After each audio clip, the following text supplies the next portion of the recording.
bersama saya Gus Komando. Salam Komando. Di dalam Al-Quran ada orang-orang yang telah dinas oleh Al-Quran akan bahagia dulu. Qad aflahal mu'minun, qad aflaha man tazakka, qad aflaha man zakkaha, qad aflaha man ista'la. Orang yang dinas oleh Al-Quran sebagai orang bahagia, pertama, qad aflahal mu'minun, orang-orang yang beriman. Qad aflaha man tazakka, orang-orang yang mensucikan diri. Qad aflaha man zakkaha, orang-orang yang berzakat. Qad aflaha man ista'la, ini ucapan dukun-dukun Fir'aun ketika mau bertarung dengan Nabi Musa. Jadi dukun-dukun Fir'aun ketika mau bertarung dengan Nabi Musa, mereka menguatkan diri mereka. Di antara mereka berkata, qad aflaha man ista'la, akan berbahagia dalam kemenangan orang-orang yang merasa tinggi, optimis. Fa ajmi'u kaidakum qad aflaha man ista'la, fa ajmi'u kaidakum wa'tu soffa qad aflaha man ista'la. Kumpulkan seluruh kemampuanmu, kumpulkan seluruh tipu dayamu untuk mengalahkan Musa. Waktu sofa, dan kemudian kalian datanglah dengan berbaris. Qad aflaha man ista'la, yang akan menang, yang akan bahagia adalah orang yang optimis untuk menang. Jadi bukan menang benar, bukan bahagia benar, bukan tinggi benar. Dia hanya ista'la, pura-pura tinggi. Dijawab oleh Allah dalam Al-Quran, ya Musa innaka antal a'la.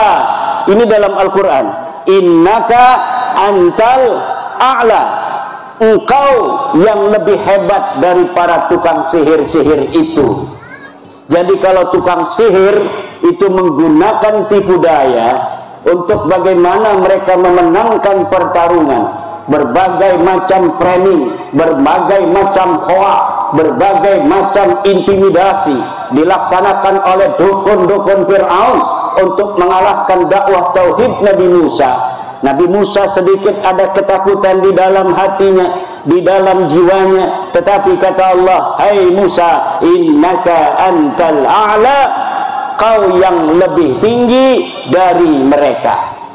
Penting orang merasa ketinggian yang ada dalam dirinya untuk disyukuri. Kenapa? Karena orang-orang rendah bisa mengalahkan orang-orang tinggi hanya karena permainan analogi, permainan logika, permainan sejarah, permainan asumsi, permainan diksi, permainan narasi. Orang-orang Jawa, orang-orang Nusantara, orang-orang Sumatera yang keturunan para orang-orang mulia di masa lalu bisa merasa rendah diri terhadap orang-orang miskin yang datang ke negeri kita Nusantara untuk mencari makan dengan cara mereka merubah sejarah-sejarah kita. Kemudian dibikinlah sebuah narasi orang Jawa, orang Sumatera adalah orang-orang rendahan. Orang Jawa, orang Sumatera adalah orang-orang yang tidak punya kemuliaan. Kemuliaan ada dalam diri kami, kemuliaan ada dalam diri keluarga kami. Semua tugas-tugas penting di masa lalu hanya dijalankan oleh keluarga kami. Semua prestasi-prestasi masa lalu hanya ada dalam keluarga kami. Kalian semua orang-orang budak, kalian semua orang-orang rendah, yang kalau tidak datang kakek-kakek kami, maka kalian masih menyembah pohon-pohon Ambon. Ini yang selama ini diberikan kepada masyarakat Nusantara yang agung dan mulia, sehingga timbul rasa minder di dalam diri bangsa Nusantara hari ini karena dipegat, diputus saking sejarah masa lalunya yang begitu besar. Ini di sini kita ini walaupun dari Jawa datang ke Lampung, ini bukan ngungsi, bukan. Kita ini memang orang Nusantara. Kita ini ya datang ke negeri sendiri. Orang Lampung yang asli pun merasa senang dengan orang-orang Jawa yang ada di sini. Orang Jawa yang datang ke Lampung kemudian ada di sini merasa datang ke rumah saudaranya sendiri, karena memang kita leluhurnya satu. Bangsa Nusantara, Jawa, Sumatera, Sulawesi, Kalimantan, Maluku, Bali, Nusa Tenggara, Papua, leluhurnya satu. Kalau di tes DNA-nya hiji. Tes DNA hasilnya akan sama karena memang kita bersaudara. Bu, udah dibagi belum kotak nasinya? Alhamdulillah. Ada orang-orang yang tidak bahagia dinas oleh Al-Quran. Coba baca dalam Al-Quran, ada orang-orang yang dinas oleh Al-Quran tidak akan bahagia. Satu, la yuflihul kafirun, la yuflihul zalimun, la yuflihus sahirun. Tidak akan bahagia orang-orang yang kafir, tidak akan bahagia orang-orang yang zalim, tidak akan bahagia orang-orang tukang sihir, tukang merubah sejarah. Sihir itu, sahir itu tukang merubah sejarah, menina bobokan pikiran orang untuk tidak sesuai dengan yang sebenarnya, merubah-rubah sejarah Indonesia yang merdeka oleh Insinyur Soekarno, oleh Mbah Hasyim Asy'ari, Mbah Wahab Hasbullah, Bisri Sansuri, ulama-ulama Nusantara, pejuang-pejuang Nusantara, sekarang dirubah katanya hari penetapan 17 Agustus 45 oleh Kabid. Ini perubahan tidak ada dalam sejarah masa lalu, tidak ada di dalam kemerdekaan kita, di dalam merebut kemerdekaan dari penjajah Jepang, dari penjajah Belanda. Cerita orang-orang Kabid berjuang untuk NKRI teu aya ora ono, tapi hari ini sejarahnya ditulis seperti itu.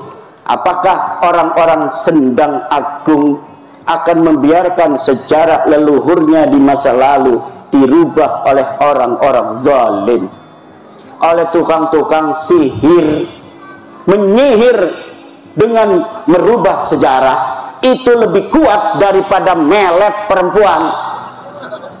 Mana? PW ini ajian peletnya udah dikasih, jangan macam-macam. Melet perempuan itu paling manfaatnya untuk dirinya dan mafsadatnya untuk perempuan yang dipelet itu. Tapi kalau merubah sejarah, memelet sejarah, mensihir sejarah, 7 turunan bahkan sampai kiamat kita akan dijajah oleh yang merubah sejarah kita. Ketika mereka di zaman-zaman membutuhkan tenaga, membutuhkan darah, membutuhkan perjuangan, membutuhkan pasukan, di mana mereka tidak ada yang mengirimkan pasukan. 10 November 1945 yang datang ke Surabaya untuk menyerahkan nyawa adalah orang-orang Madura, orang Surabaya, orang Trenggalek, orang Kebumen, orang Pasuruan dan sekitarnya, orang Gresik, orang Jember. Tidak ada dari orang-orang selain nama-nama Jawa dan nama-nama Islam yang asli dari Jawa yang ikut bertempur. Tapi setelah itu hari ini mereka membuat sejarah bahwa katanya leluhur mereka yang menentukan tanggal 17 Agustus sebagai hari proklamasi.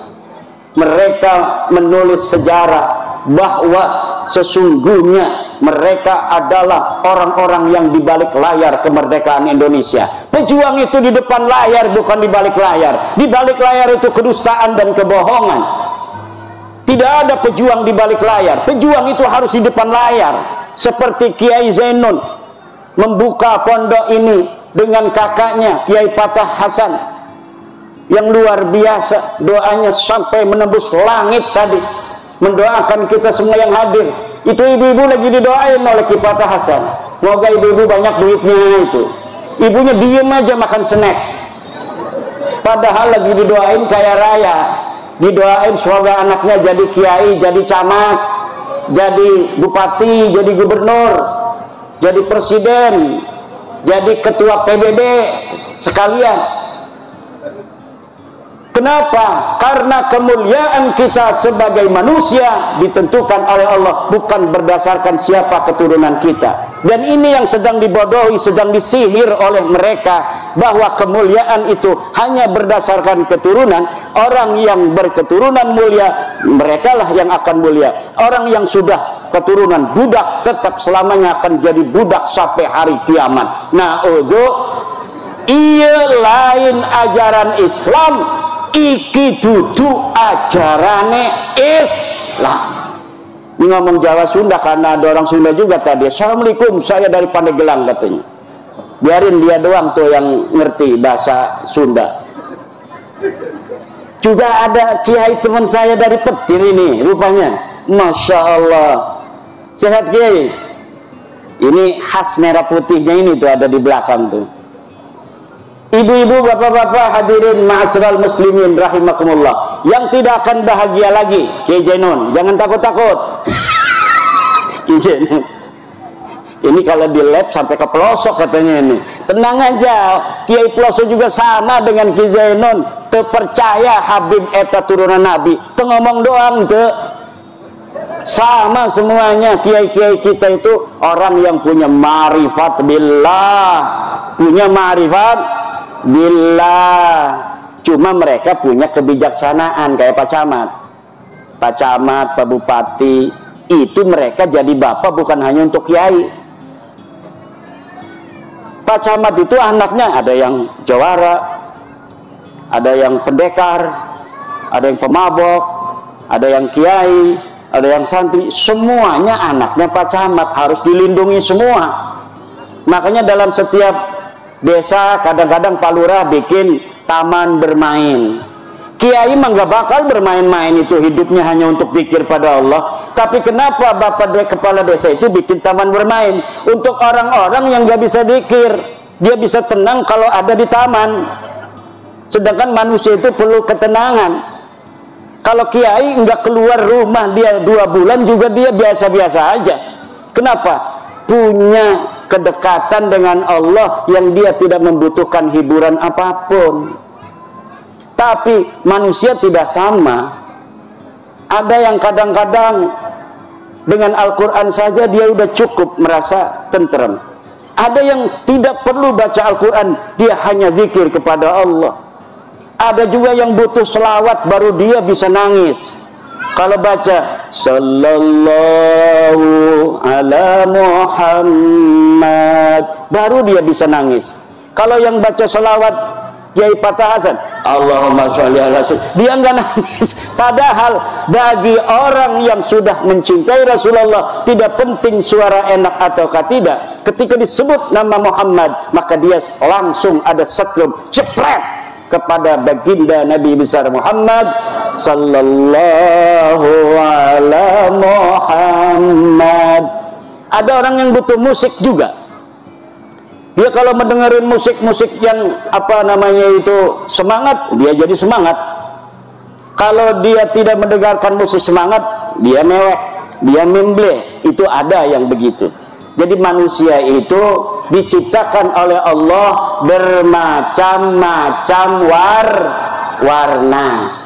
Camat, bupati, presiden, itu yang suka sholat anaknya, yang gak suka sholat anaknya, yang suka ngerampok juga anaknya, yang harus diberi hak sesuai dengan amalnya.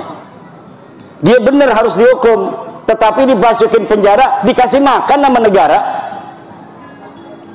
Kalau kata saya itu para koruptor masukin penjara nggak usah dikasih makan. Coba lihat 12 hari udah mati apa belum. Tapi nggak begitu sama negara itu, sama presiden, sama bupati. Tetap yang nakal pun perampok, penjudi, tukang judol. Bu, suaminya ada yang judol apa tidak? Yang sabar aja. Paling kebun sawit nanti dijual gitu. Jangan sampai ibu-ibu suaminya suka main judi online, berbahaya. Itu tidak akan ada orang kaya raya dengan judi. Bahaya. Kalau pengen kaya raya, nanam sawit, jual, celengin. Nanam padi, jual, celengin. Nabung 5.000 kaya raya nanti. Guru-guru, insya Allah jangan khawatir, dana bosnya tidak akan dikurangi karena efisiensi. Amin ya rabbal alamin. Tenang aja, negara kita kaya raya, Bu. Negara di dunia ini yang paling kaya raya adalah Indonesia. Jangankan pohon, tongkat saja itu ditanam akan jadi pepohonan. Ini negeri kita Indonesia, makanya banyak orang yang pengen ngaku-ngaku ini negeri adalah negeri mereka. Ini negeri Indonesia, Bintu Tarim, anak perempuannya Kota Tarim. Kota Tarim siapa itu? Kota apa itu? Kalau anaknya kaya raya begini, harusnya kaya raya itu Kota Tarim. Kaya apa tidak Kota Tarim? Miskin. Tidak ada pepohonan apa-apa. Kita orang kaya raya, banyak sawahnya, banyak sawitnya, banyak kebunnya. Jangan mau jadi anak buah orang miskin-miskin seperti itu. Mereka miskin, tidak punya apa-apa. Mereka ingin kaya, datang ke negeri kita Indonesia. Boleh datang ke sini, tapi jadi anak buah kami kalau mau. Jangan mau jadi tuan, mau mengalahkan orang-orang asli di Indonesia ini. Ini tanah kami, tanah Nusantara. Boleh silakan ente nyari makan, tapi aneh yang jadi majikan kalian. Kalau kalian mau hidup di Indonesia ini, hidup jadi hamba sahaya kami, bangsa-bangsa Jawa, bangsa-bangsa Sumatera. Ya boleh. Kenapa? Memang kalian bukan siapa-siapa. Kalian orang miskin datang kemari ke Indonesia. Kalian orang bodoh. Yang pintar itu orang pelosok. Yang pintar itu orang Riboyo. Yang pintar itu Sidogiri. Yang pintar itu adalah Syekh Nawawi Tenar Al-Bantani. Yang pintar itu santri-santri kita. Mereka hanya punya sahirun, menyihir bahwa kami lebih mulia dari kalian, kami lebih hebat dari kalian. Ilmunya nggak ada. Tapi anehnya masih banyak kita yang bodoh spiritualnya, bodoh emosionalnya. Hanya dengan kata-kata narasi dan diksi begitu kita percaya. Katanya mereka turun Nabi, turunan dari mana? Nabi itu orang Arab, wajah kalian bukan Arab itu. Ngaca dong, kalian Arab apa bukan? Tes DNA-nya aja bukan orang Arab, orang India, orang Kaukasus. Ini apa ini artinya? Artinya mereka bukan turunan Nabi, wajahnya bukan wajah Arab, wajah India. Tes DNA-nya haplogrup G, orang mana itu? Orang Kaukasus, jalur lakinya. Jangankan turunan Nabi Muhammad, turunan Nabi Ibrahim aja kagak. Kalau orang Indonesia ini kemungkinan besar adalah keturunan dari baginda Nabi besar Ibrahim alaihis salam.